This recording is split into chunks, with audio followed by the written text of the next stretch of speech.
다 함께 기도하심으로 5월 29일 엎드림 새벽 예배를 하나님 앞에 드리겠습니다. 언제나 변함없으신 사랑으로 늘 저희를 지키시고 이끌어주시는 좋으신 하나님 아버지, 이 주일 새벽 아침에도 저희를 먼저 주님의 제단 앞으로 불러주심을 감사드립니다. 주님, 우리가 이 가운데 함께 주님의 말씀을 볼 때에 그 말씀이 우리의 마음에 새겨지게 하시고 그 말씀대로 살아갈 힘과 능력을 우리에게 허락하여 주시옵소서. 그렇게 말씀대로 살아가는 우리의 삶을 통하여 오직 하나님만이 영광받아 주시옵소서.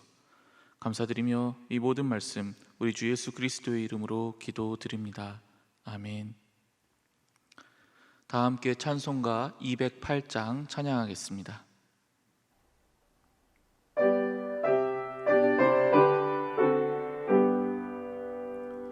내 주의 나라와 주 계신 성전과 피 흘려 사신 교회를 늘 사랑합니다. 내 주의 교회는 천성과 같아서 눈동자같이 아끼사 늘 보호하시네. 이 교회 위하여 눈물과 기도로 내 생명 다하기까지 늘 봉사합니다. 성도의 교제와 교회의 위로와 구주와 맺은 언약을 늘 기뻐합니다. 하늘의 영광과 베푸신 은혜가 진리와 함께 영원히 시온에 넘치네. 아멘. 오늘 우리에게 주시는 하나님의 말씀은 고린도전서 12장 21절에서 31절까지의 말씀입니다. 생명의 삶은 152페이지입니다. 오늘 말씀을 제가 봉독하도록 하겠습니다. 눈이 손더러 내가 너를 쓸 데가 없다 하거나 또한 머리가 발더러 내가 너를 쓸 데가 없다 하지 못하리라. 그뿐 아니라 더 약하게 보이는 몸의 지체가 도리어 요긴하고 우리가 몸에 덜 귀히 여기는 그것들을 더욱 귀한 것들로 입혀주며 우리의 아름답지 못한 지체는 더욱 아름다운 것을 얻느니라. 그런즉 우리의 아름다운 지체는 그럴 필요가 없느니라. 오직 하나님이 몸을 고르게 하여 부족한 지체에게 귀중함을 더하사 몸 가운데서 분쟁이 없고 오직 여러 지체가 서로 같이 돌보게 하셨느니라. 만일 한 지체가 고통을 받으면 모든 지체가 함께 고통을 받고 한 지체가 영광을 얻으면 모든 지체가 함께 즐거워하느니라. 너희는 그리스도의 몸이요 지체의 각 부분이라.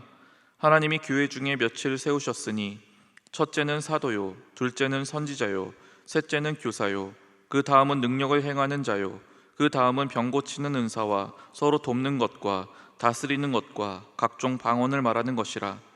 다 사도이겠느냐? 다 선지자이겠느냐? 다 교사이겠느냐? 다 능력을 행하는 자이겠느냐? 다 병 고치는 은사를 가진 자이겠느냐? 다 방언을 말하는 자이겠느냐? 다 통역하는 자이겠느냐? 너희는 더욱 큰 은사를 사모하라. 내가 또한 가장 좋은 길을 너희에게 보이리라. 이 말씀은 살아계신 하나님의 말씀입니다. 아멘. 우리가 지금 함께 살펴보고 있는 고린도전서의 말씀은 교회를 주제로 이야기가 되고 있습니다. 이 교회라는 말은 헬라어로 에클레시아라고 말합니다. 이 에클레시아라는 말의 어원을 살펴보면 밖으로 불러 모으다라는 의미를 가지고 있는데요. 성경이 기록될 당시 에클레시아는 아테네 시민의 총회인 민회를 가리키는 말이었습니다. 아테네에 어떤 문제가 발생을 합니다. 그러면 그 문제를 해결을 위해서 대표가 될 만한 시민들을 부릅니다. 그래서 그 부름받은 시민들의 모임을 에클레시아라고 불렀던 것이죠. 즉 이것은 아테네에서 이루어지던 민주주의의 핵심을 보여주는 아주 중요한 모임이라고 할 수 있습니다. 그런데 오늘의 본문을 기록한 사도 바울은 교회를 나타내는 단어로서 바로 이 에클레시아를 사용하고 있는 겁니다. 에클레시아의 원뜻인 밖으로 불러 모으다라는 그 의미를 적용해 보면 보다 그 의미를 분명히 알 수 있는데요. 즉 에클레시아라고 이 교회를 표현한다는 것은 죄악된 세상 가운데에서 거룩하게 구별되어 부름받은 사람들의 모임이다라는 의미를 가집니다. 즉 당시 사회에서 이 에클레시아라는 용어가 이미 사용되어 있었는데 그 에클레시아와 교회를 지칭하는 에클레시아는 철자는 동일하지만 그 의미는 전혀 다른 모임이었다는 겁니다. 실제로 바울은 교회가 세상의 에클레시아와는 전혀 다른 모임이라는 점을 힘주어 강조하고 있습니다. 그 내용이 바로 오늘 본문에 나타나는 내용입니다. 바울은 오늘 본문에서 교회가 세상과 다른 그 두 가지의 중요한 특징을 설명해 주고 있습니다. 첫 번째 특징은 교회는 모든 사람이 다 중요한 모임이라는 점입니다. 당시 아테네의 민회는 오직 그리스의 성인 남성만 시민으로서의 자격을 가지고 참여할 수 있었습니다.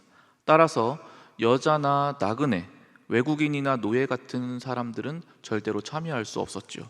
그러나 교회 공동체는 남자나 여자, 유대인이나 외국인, 또 노예나 자유인, 부자나 가난한 자, 그 모든 사람들이 다 똑같은 자격을 가지는 하나가 된 공동체였습니다. 그러나 안타깝게도 고린도 교회에는 자신의 신분이나 재산 또 능력을 과시하면서 사회적으로 자기보다 못한 이들을 은근히 업신여기는 이들이 존재했었습니다. 이것은 바울이 볼 때 매우 큰 문제로 여겨졌습니다. 왜냐하면 이러한 인식들은 결국 자신을 드러냄과 동시에 타인을 무시하고 또 존중하지 않음으로써 결국에는 공동체를 분열시키기 때문이었습니다. 이런 문제가 발생하는 것에 대해서 바울은 이들이 교회가 무엇인지를 정확하게 이해하지 못했기 때문이라고 생각하였습니다. 그래서 바울은 고린도전서 12장을 통해 교회가 어떠한 곳인지를 설명하려고 했습니다. 그래서 그 설명으로 대표적으로 비유한 내용이 바로 몸이라는 것입니다. 즉 교회는 단순한 사람들의 모임이 아닌 예수 그리스도를 주로 고백하는 자들이 각 지체를 이루는 하나의 유기체적인 몸과 그 특성이 비슷합니다. 우리의 몸의 각 지체들이 저마다 다른 지체를 무시하거나 존중하지 않는 것은 상상도 할 수 없는 일이죠. 왜냐하면 어떤 지체도 혼자서 그 모든 필요를 충족하거나 또 그 각 지체가 따로따로 생존하는 것은 절대적으로 불가능하기 때문입니다. 예를 들어 눈은 매우 중요한 지체이죠. 그런데 이 눈이 지속되려면 영양분이 지속적으로 공급되어야 합니다. 그러나 눈으로 아무리 맛있는 음식물을 본다고 할지라도 눈 혼자만으로는 이 음식을 섭취해서 영양분을 받을 수가 없습니다. 일단 그 눈에 보여지는 음식이 있는 곳까지 가기 위해서는 발의 협조가 반드시 필요합니다. 그리고 그 음식 근처에 가서는 손의 협조를 받아서 그 음식을 입으로 집어 넣어야 합니다. 입안이 그것을 받아 주어야 하고 또 이와 혀가 그것을 부수어야 하고 또 소화기관이 그것을 흡수해 주어야 비로소 그 영양분이 눈에게까지 다다르게 됩니다. 그래야 비로소 눈이 보고 원했던 것을 얻게 되는 것이지요. 따라서 눈이 자기보다 필요성이나 중요도가 부족하다고 손이나 발을 멸시한다는 것은 있을 수가 없는 일입니다. 또한 도리어 작고 약해 보이는 것들을 우리 몸은 오히려 더 요긴하게 사용하기도 하고요, 더 보호하는 특성을 가지고 있습니다.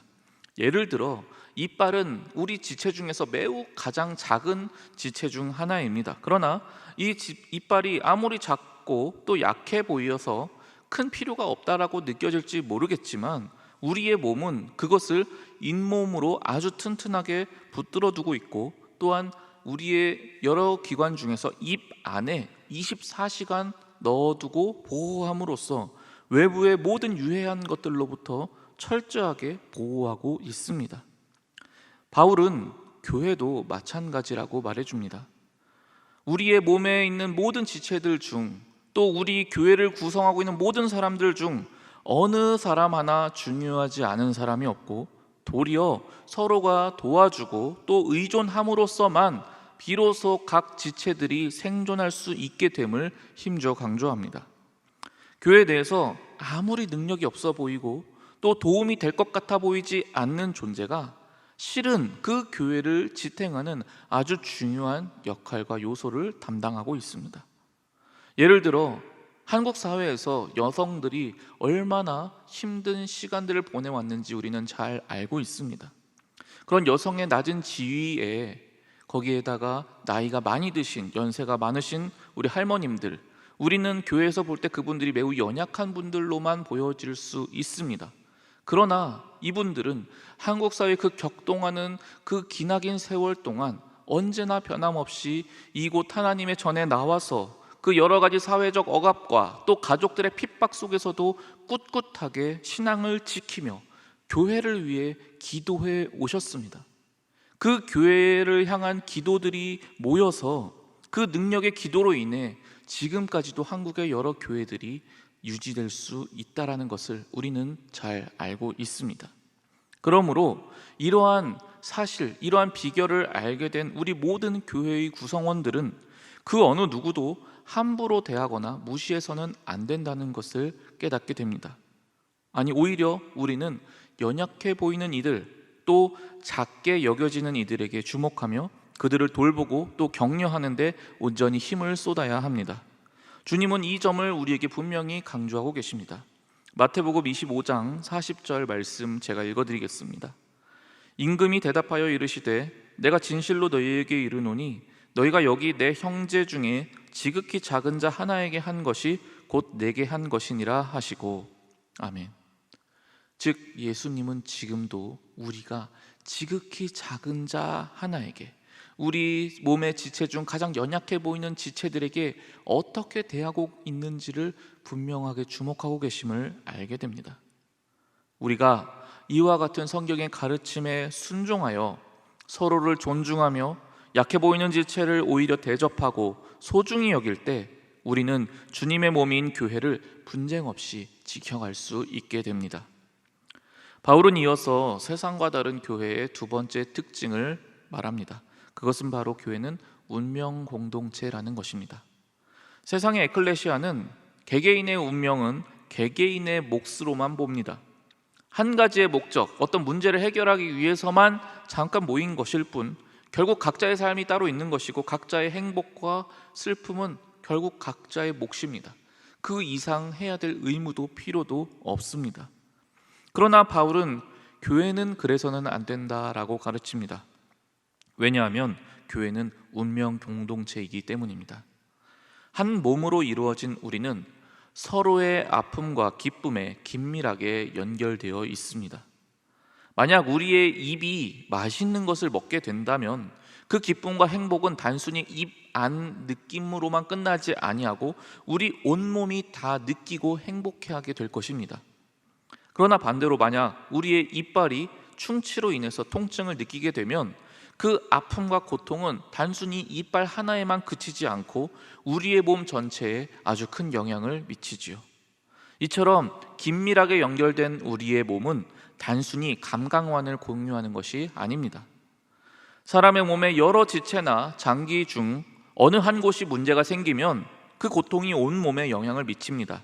그리고 그 아픔이 심각한 상태까지 다다르게 되면 그 한 지체의 심각한 질병으로 인하여 그 사람의 몸 전체가 죽음에 이르기까지도 합니다.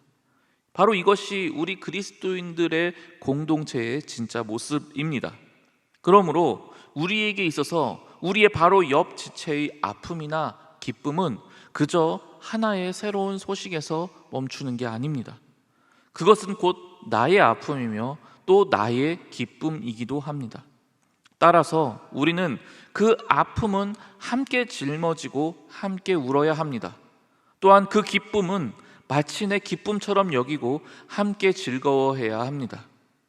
우리는 바로 이 부분을 통해서 우리의 영적 건강성을 확인할 수 있습니다. 이 시간 조용히 우리 자신의 양심의 소리에 한번 귀 기울여 보셨으면 좋겠습니다. 내 구역 식구의 어느 아픈 소식을 듣게 되었을 때 혹시 그 소식을 듣는 그 순간에 잠깐의 슬픔만 느낄 뿐 곧 그 소식을 잊어버리고 더 이상 내 마음에 그 소식이 아무런 영향도 미치지 못하는 건 아닐까요? 반대로 교회의 어떤 가정의 자녀가 원하던 직장에 취업했다라는 소식을 듣게 됩니다. 근데 그 소식이 그저 우리가 일반적인 세상 뉴스를 시청한 것처럼 별 감흥 없이 그냥 그랬나 보다 라고 하면서 넘어가고 있는 것은 아닐까요?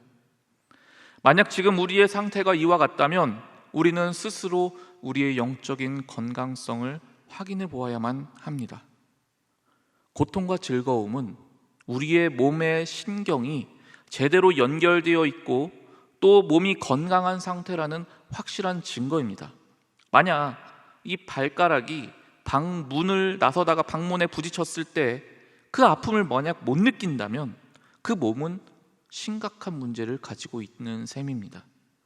만약 우리가 서로의 아픔과 또 기쁨에 둔감하고 있다면 우리는 그것을 결코 가볍게 보아서는 안 됩니다. 왜냐하면 우리는 예수로 하나 되고 예수로 연결된 진정한 한 몸이며 운명 공동체이기 때문입니다. 사랑하는 우리 성도 여러분, 다시 우리 자신을 되돌아볼 수 있기를 바랍니다. 다시 우리가 한 몸이 되었음을 기억할 수 있기를 원합니다. 그럼으로써 우리 모두 서로를 존중하고 돌아보며 함께 울고 함께 웃는 진정한 공동체가 될 수 있기를 간절히 소망합니다. 이 시간 함께 기도하겠습니다. 우리를 세상 가운데서 빛으로 불러내어 주신 주님, 우리는 십자가의 은혜로 새 생명을 얻었고 완전히 새로운 존재가 되었습니다. 그렇게 새로운 존재가 된 우리가 함께 모여 교회를 이루게 되었습니다. 그러므로 우리의 이 하나됨은 우리의 존재의 핵심이며 가장 중요한 우리의 정체성임을 잊지 않게 도와주시옵소서. 우리의 눈을 들어 내 옆에 있는 형제와 자매를 바라보게 도와주시고 저들과 내가 하나임을 늘 기억하게 하여 주시옵소서. 저들을 위해 예수께서 피 흘려 죽으셨음을 기억하며 늘 나보다 남을 낮게 여기는 자가 되게 도와주시옵소서. 서로의 아픔과 기쁨을 진정으로 함께 나눔으로써 살아 움직이는 참된 공동체를 계속 이루어가는 우리가 되게 하여 주시옵소서. 주의 손으로 고은 올로 목사님께 능력과 힘을 더하시고 주님의 이름을 드높이는 귀한 삶으로 주님께 영광 돌리게 하여 주시옵소서.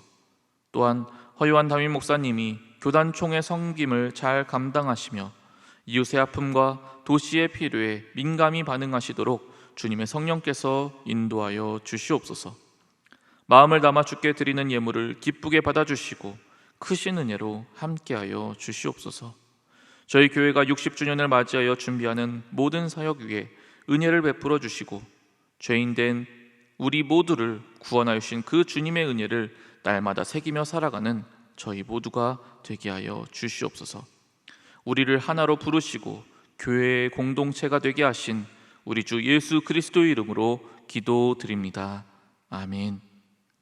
하늘에 계신 우리 아버지, 아버지의 이름을 거룩하게 하시며 아버지의 나라가 오게 하시며 아버지의 뜻이 하늘에서와 같이 땅에서도 이루어지게 하소서. 오늘 우리에게 일용할 양식을 주시고 우리가 우리에게 잘못한 사람을 용서하여 준 것 같이 우리 죄를 용서하여 주시고 우리를 시험에 빠지지 않게 하시고 악에서 구하소서. 나라와 권능과 영광이 영원히 아버지의 것입니다. 아멘. 계속 기도하실 때 나라와 민족, 교회와 코로나의 종식을 위해 또 오늘 주신 말씀을 생각하며 기도의 자리로 나아가겠습니다.